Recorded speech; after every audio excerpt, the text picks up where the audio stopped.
Yo, what's up guys? It's Josh here from JV8 Studios, and today I'm going to be discussing 5 potential mistakes that videographers, filmmakers might be making within their practice. Let's get into the video, but quickly before you do that, why don't you just give this video a quick like and a subscribe. Alright, thanks guys, let's get into it. Boom. So the first mistake that videographers might be making, or photographers, is not backing up their content or not having enough space to store all their content.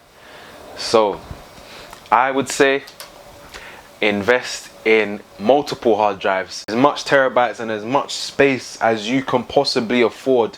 Back up every single piece of your work, 2, 3, 4, 5, 100 times. Back it up on your email, back it up on your cloud, Dropbox, everywhere. Just back up all your work, please.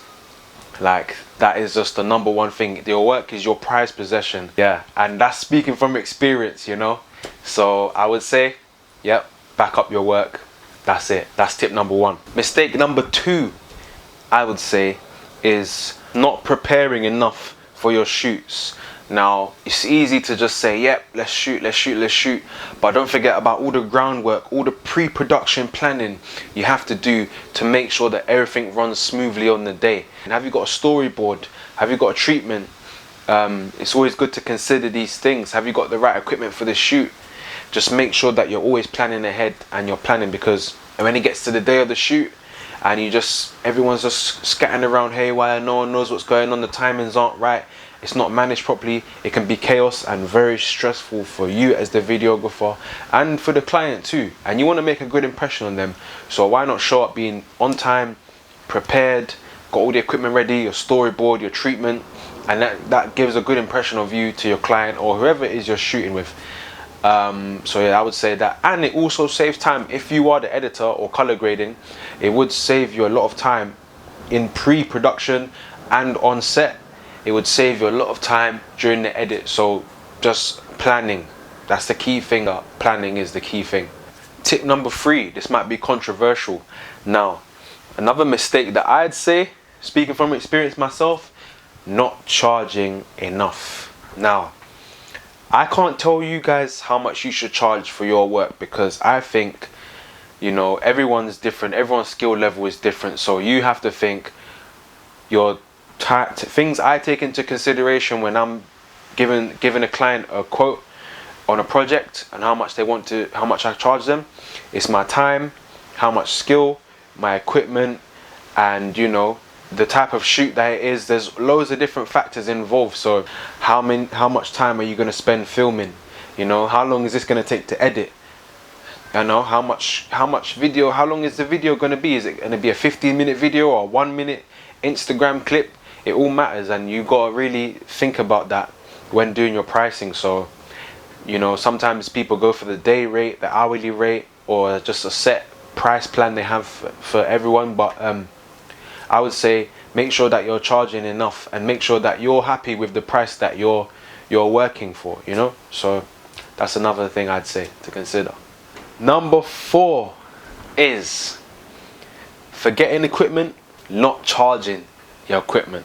Man, now I know maybe some of you have you know, this is probably like at the beginning stages, you know.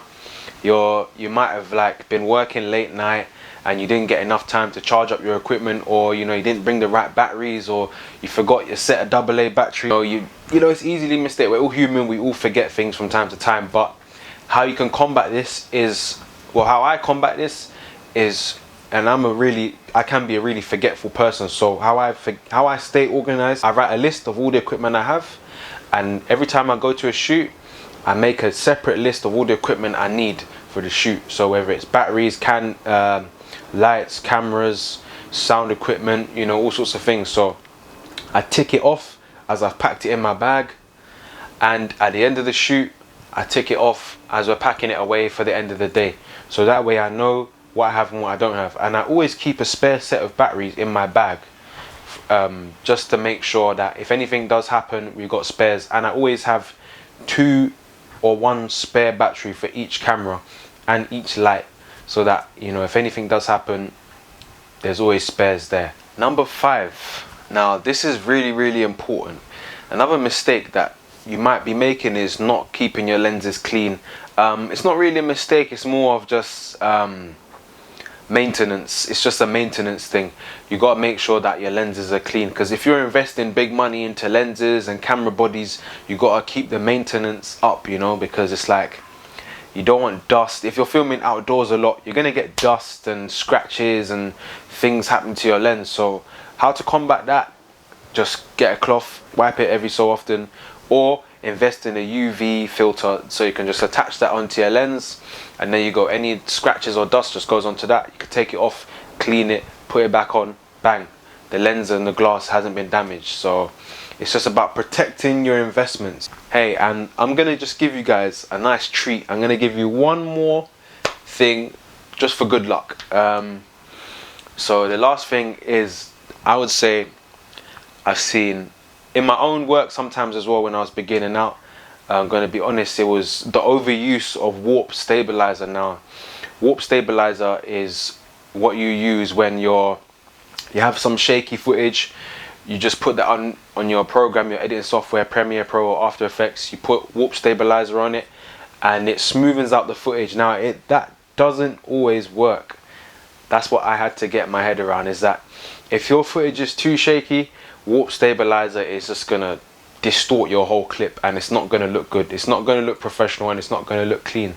So just be very careful and selective when you're using the warp stabilizer tool, because at times if you're overusing it, it can have a big impact on your work. Well, thanks for watching, guys.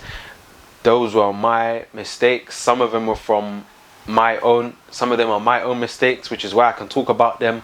And I just want to share this with you guys.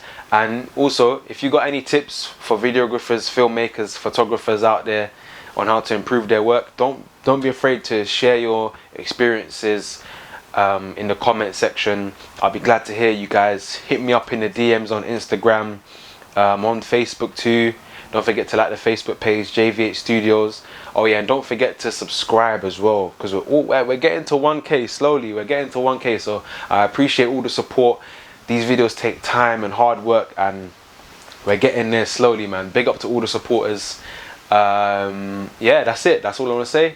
Alright, take care. See you on the next video. Bye.